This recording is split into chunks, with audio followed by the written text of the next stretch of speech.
Hello, beautiful community. A few of you have asked me to comment a little bit on the wider context around the Bryansk incident. So, have my coffee. I hope you're having an okay weekend. And let's have a quick chat about it. I think, in terms of the first sort of bits of wider context, I'd want to put down a few things on the table. Nothing is inevitable in history. But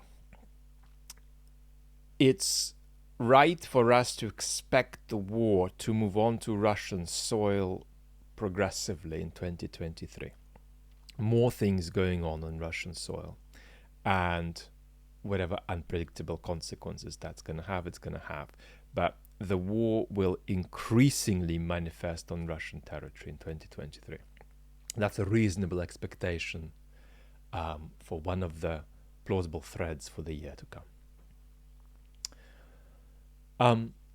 The second thing that's worth putting on the table is that even though it's in the interests of the Ukrainian state, debatably, and it's up to the Ukrainians to some degree to figure out what their interests are, to push this story, the truth of it is that there isn't a partisan movement in Russia that anybody recognizes who is a country expert. Basically, from what we can now see, partisan opposition activity within Russia is zilch. This is a fluid situation, things change, but it's important to be realistic about that because there's stuff flying about in the informational environment. But then there's something that's really important, and that's that when it comes to the informational environment around an incident like Bryansk, we'll say a couple of things about it in a moment without sort of legislating on exactly what happened. It's very important to understand there are different agents involved who have different goals and different responsibilities, and you've got to understand their goals and empathetically grasp their responsibilities so you can compare how their stated and pursued goals compare to what their responsibilities are. Yeah? And their responsibilities are all different. There is the Ukrainian state. There is the Putin regime that wants to basically pursue a project of war as a mode of survival as well as a mode of transformation of the international scene, a war beyond Ukraine. There is the Russian opposition who don't just want the Ukrainian victory, they want change in Russia, want to get rid of the Putin regime. There are folks in the West, some are against supporting Ukraine. Many are in favor of supporting Ukraine to win or whatever is the next best thing. And the interests of those folks in the informational environment, right, are different to the interests of Ukraine. The United States might be supporting Ukraine, but the informational interests of the United States are not the same as the informational interests of Ukraine. So, having said all of this, let's just do a sort of almost hypothetical bare bones sketch of what may be emerging on the ground. So there is an initial plausibility when something like this happens to a story about, Russian agency, FSB provocation. And that's the story that agents of the Ukrainian state have, to some extent up until a while ago, gone in for. Western journalists seem to be landing on the story that this bunch of folks are Russian extremists with extremist biographies, particularly manifested in the main face, Mr. Nikitin, and that they went over into Ukraine at some point, been fighting on Ukraine's side, presumably, and formed this new whatever unit in the summertime, and now they crossed over into Russian territory without support from affiliation with Ukrainian military intelligence, etc., etc., etc. Now, for the purpose of our conversation, it's just irrelevant what the reality is. So just treat this purely hypothetically. But it doesn't follow that the effective and the responsible thing to say about this is the same for all of the agents involved. And everything, well, obviously it's different for Mr. Putin because he's doing this imperial aggression. He's going to say whatever serves that project. But then it doesn't follow that the Western powers, Ukraine and Russian opposition are all in the same bucket here about what works for them.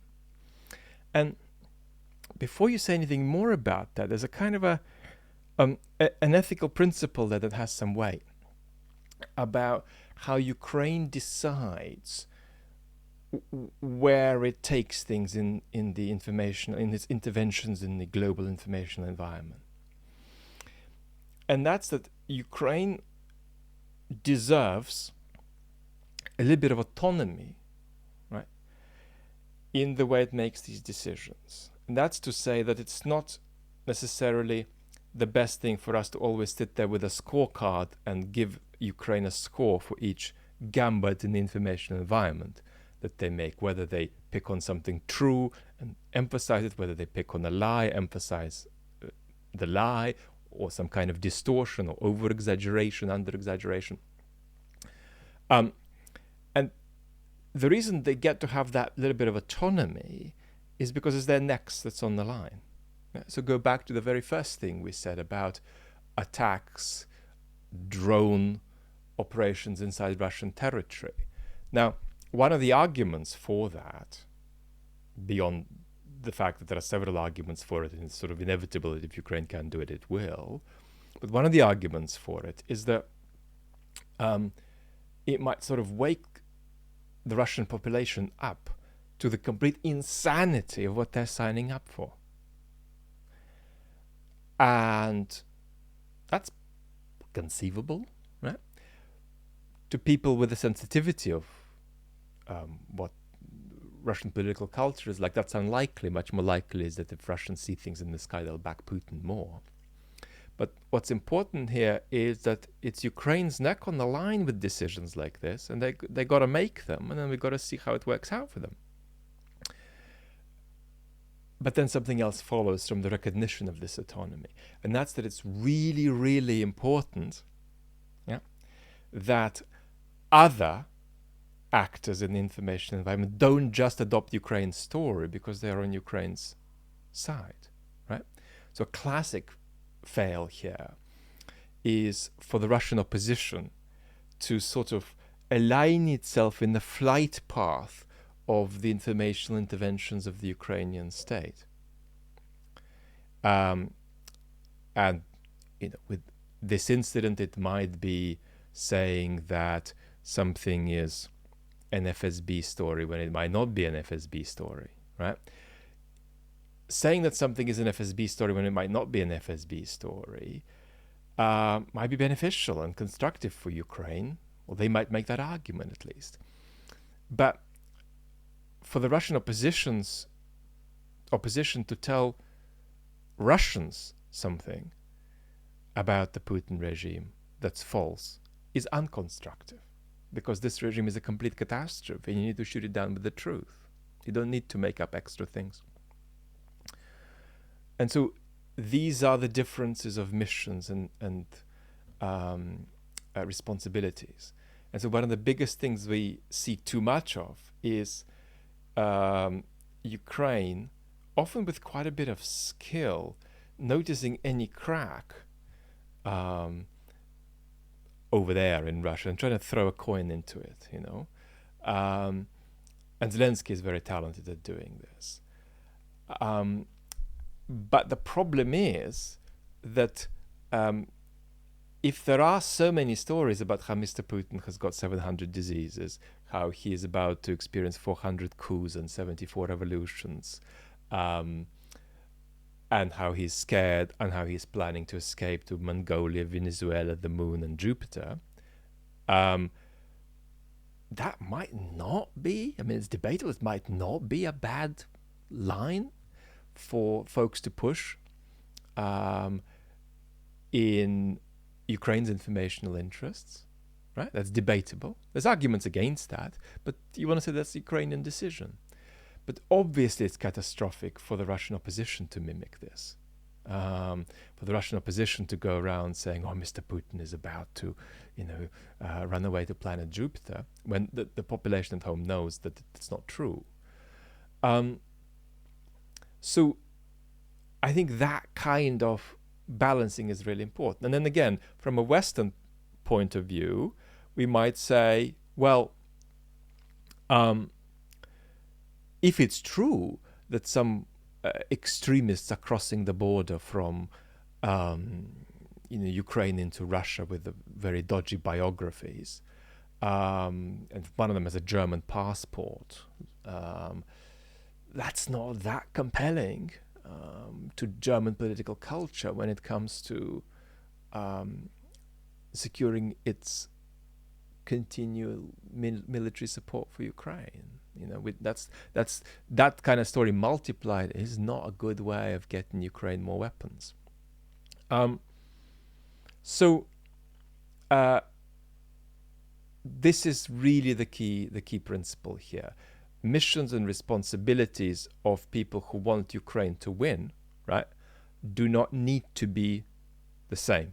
Yeah, there is no expectation of a constructive convergence between informational politics that Western countries advance, informational politics that Russian opposition advance, and informational politics that Ukraine advances, even though the political project is the same, to defeat the Russian imperialist, aggressive, obscurantist, reactionary violence that's sort of bulging out into Ukraine, but in fact will go as far as it goes until it's stopped. So hope this was a little bit helpful. Look forward to talking very soon. Lots of love.